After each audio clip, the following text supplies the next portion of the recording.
ঘরে থাকা সামান্য সবজি একটা ডিম দিয়ে তৈরি করে নিতে পারবে ভীষণ টেস্টি এবং হেলদি একটা টিফিন রেসিপি। একদম সামান্য তেলে তৈরি করব। তার জন্য প্রথমেই একটা বাটিতে নিয়ে নিচ্ছি গ্রেট করা গাজর। এখানে একটা গাজর আমি মিহি গ্রেটার দিয়ে গ্রেট করে নিয়েছিলাম। চাইলে তোমরা এখানে হাত দিয়ে কুচি করেও নিতে পারো বা বড় গ্রেটার দিয়েও গ্রেট করে নিতে পারো। আমি মিহি গ্রেটার দিয়ে গ্রেট করে এখানে নিয়ে নিয়েছি। তার সঙ্গে একটা আলু সেই গ্রেটার দিয়ে গ্রেট করে ধুয়ে জল ঝরিয়ে রেখেছিলাম, সেই জল ঝরানো আলুটা দিয়ে দিলাম। তার সঙ্গে অ্যাড করছি একটা বেশ বড় সাইজের পেঁয়াজ কুচি। পেঁয়াজটাকে বেশ ছোট করে কুচি করে নিয়েছি, তোমরা দেখেই বুঝতে পারছো। আর তার সঙ্গে একটা টমেটো কুচি, টমেটোটাও একই রকম ভাবে ছোট ছোট চৌকো করে কেটে নিয়েছি। তার সঙ্গে 4-5টা কাঁচা লঙ্কা কুচিও অ্যাড করলাম, যে যার স্বাদ অনুযায়ী লঙ্কা কুচিটা দিয়ে দেবে। আর তার সঙ্গে একটা ডিম অ্যাড করে দিয়েছি। এবার কিছু মশলা অ্যাড করব।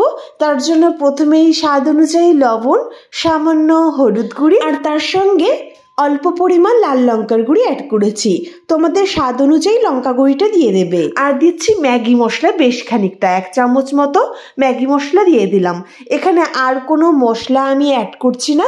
চাইলে তোমরা এখানে কিছুটা গ্রেট করা আদাও দিতে পারো।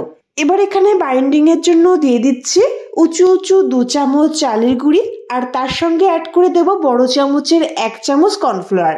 এখানে আমি কর্নফ্লাওয়ার আর চালের গুঁড়ি অ্যাড করলাম। চাইলে তোমরা এখানে চালের গুঁড়ি আর বেসনও দিতে পারো। সব কিছু ভালো করে মিশিয়ে নিচ্ছি, চামচ দিয়ে আলতোভাবে মিশিয়ে নিচ্ছি। খুব বেশি চেপে চেপে মেশানোর প্রয়োজন নেই, এইভাবে আলতোভাবে মিশিয়ে নিলেই হবে। আর বন্ধুরা, তোমরা কে কোথা থেকে আমার ভিডিও দেখছো অবশ্যই কমেন্টে জানিও, আমার খুব ভালো লাগবে। আর তোমরা কি ধরনের ভিডিও দেখতে চাও অবশ্যই আমাকে বলো। দেখো বন্ধুরা, প্রথমে চামচ দিয়ে আলতোভাবে মিশিয়ে নিচ্ছিলাম, তো মনে হলো হাত দিয়ে ভালো করে মিশিয়ে নেওয়া যাক। তার জন্য হাত দিয়ে আমি ভালো করে মিশিয়ে নিলাম।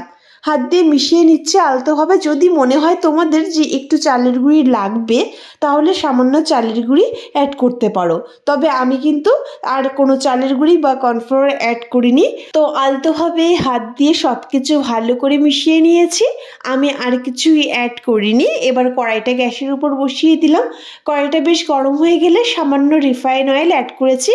খুবই সামান্য তেলে আমি তৈরি করব, তার জন্য তেলটা অল্প দিয়ে চারিদিকে ছড়িয়ে দিলাম। আর এই চামচের মাপ করে 1 চামচ দিয়ে দিচ্ছি সবজির ব্যাটার। 1 চামচ দিয়ে সবজিটাকে এইভাবে উপরটা সমান করে চারিদিকে ছড়িয়ে দিতে হবে। আর একটা খুন্তি দিয়ে সাইডটা সমান করে এরকম একটা গোল শেপ দিয়ে দিচ্ছি। চারিদিকটা সমান করলে দেখতে খুব ভালো লাগবে। তো দেখো, এইভাবে সমান করে দিয়ে ঢেকে দিলাম 2 মিনিটের জন্য। আঁচটাকে লো রেখে কিন্তু ঢেকে দিতে হবে। আর আঁচটাকে যদি লো না রাখা হয় তাহলে ভিতরটা ঠিকঠাক সিদ্ধ হবে না। তাই আঁচটাকে লো রেখে 2 মিনিট ঢাকা দিয়ে রেখে এক সাইড উল্টে দিলাম। এক সাইড কিন্তু বেশ কালার ধরে গেছে। তারপর আবার 2 মিনিটের জন্য ঢাকা দিয়ে রেখে দিয়েছি। এবার ঢাকনা তুলে নিলাম। তো দেখো, 2 সাইডটাই কিন্তু বেশ কালার ধরে গেছে আর বেশ লালচে রং ধরে ভাজাও হয়েছে। তো একটা তৈরি হয়ে গেল। এইভাবে আমি সবগুলোই তৈরি করে নেব। রেসিপিটি যেমন হেলদি হয়, খেতেও বেশ ভালো। একবার এইভাবে তৈরি করে দেখতে পারো। একই রকম ভাবে সবগুলো তৈরি করে নেব। তার জন্য ঠিক একই রকম ভাবে সেই কড়াইতে একদম সামান্য তেল দিয়ে চারিদিকে ছড়িয়ে দিলাম আর 1 চামচ ব্যাটার দিয়ে দিলাম। একই রকম ভাবে ব্যাটারটাকে এইরকম গোল করে চারিদিকে ছড়িয়ে দিয়েছি আর খুন্তি দিয়ে সাইডটা এইভাবে সমান করে দিলাম।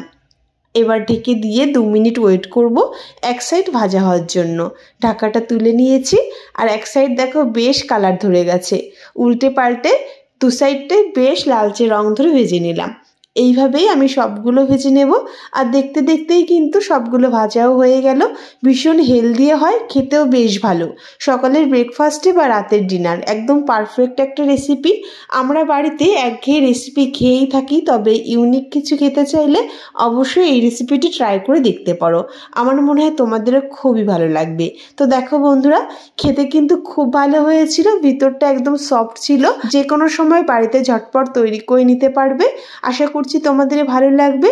রেসিপিটি তোমাদের কেমন লেগেছে কমেন্টে জানাতে ভুলো না। বন্ধুরা, পাশে থেকো যদি ভিডিওটি ভালো লাগে। আর কেমন লেগেছে অবশ্যই কমেন্টে জানিও। তো আজ এ পর্যন্ত রেসিপিটি শেষ করলাম। দেখা হবে নেক্সট ভিডিওতে।